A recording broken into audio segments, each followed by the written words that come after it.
Hello friends, welcome back to English class. Children, in last video you have learnt grammar topic sentence and its kind. I hope you have understood it very well. Today we are learning its second part, that is subject and predicate. To move further, first we have to revise once again what is a sentence.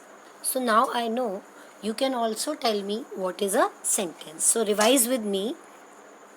A group of words which makes a complete sense, or a group of words which gives us a complete meaning, that is called a sentence. Isn't it? Yes.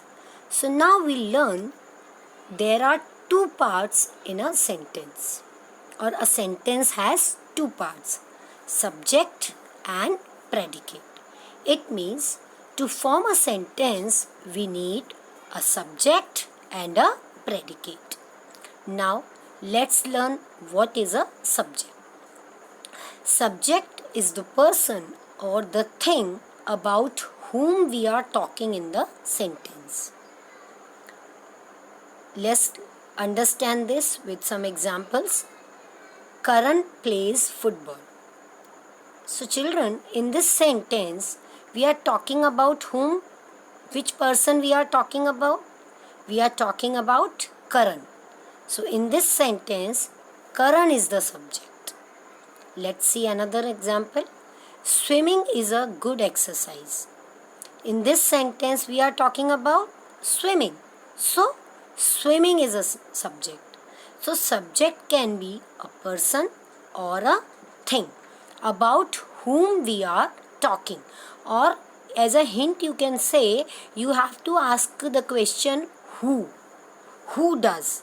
So that is your subject. Now what is predicate? Predicate of a sentence tells us what is said about the subject.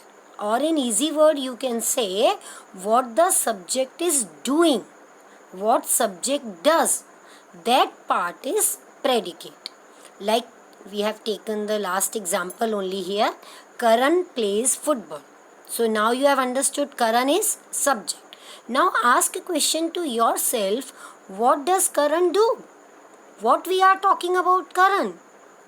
That Karan plays football. So here plays football is a predicate.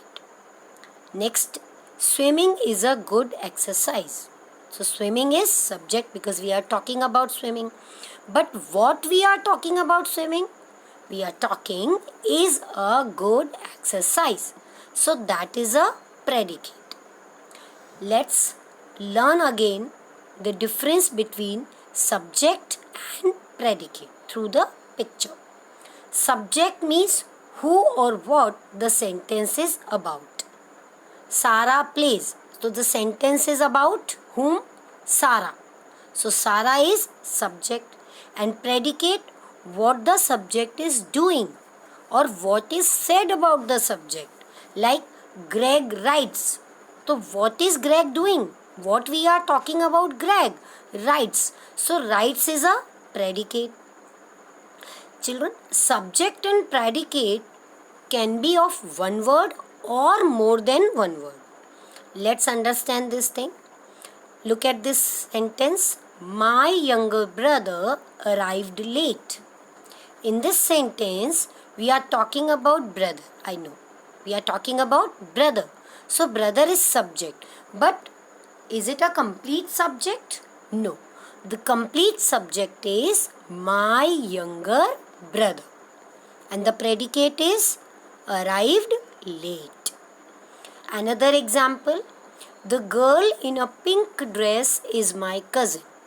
So we are talking about whom? Girl. So girl is subject. But girl in a pink dress. The girl in a pink dress.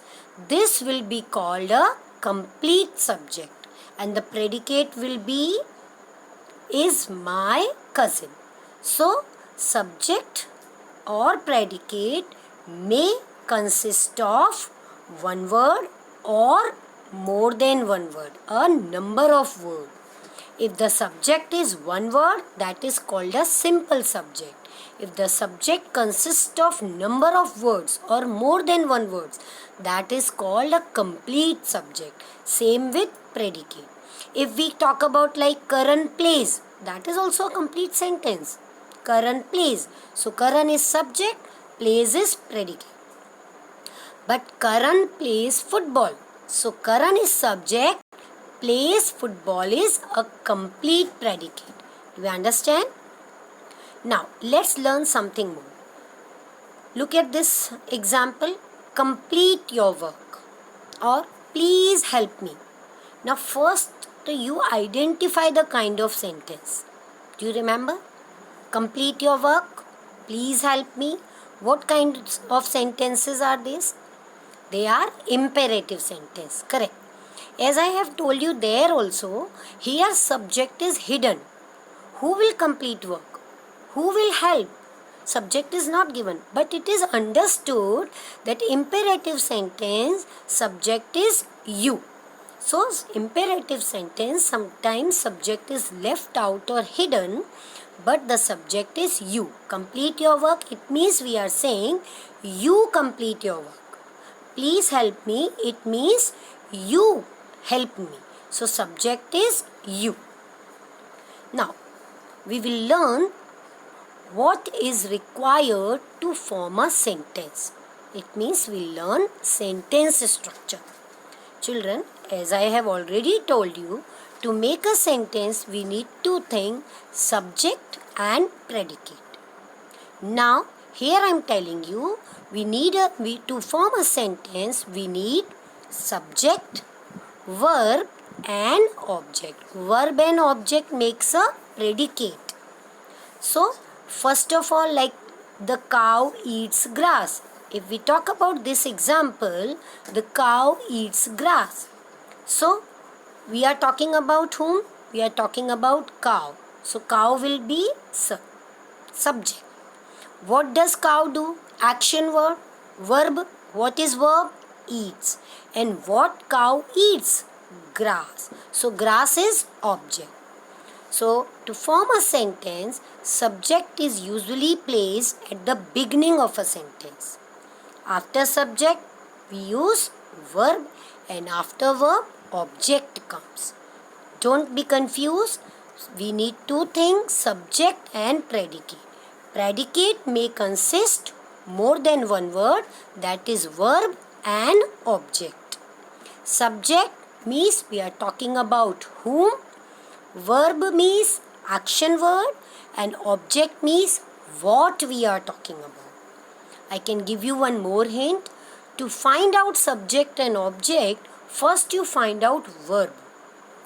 If you have found out verb, then you ask question who does. So the answer of who will be subject. And what does, that will be object. And mostly subject and objects are nouns and pronouns. So children, have you understood what is subject and predicate? Go through the video once again and learn it very well. Bye.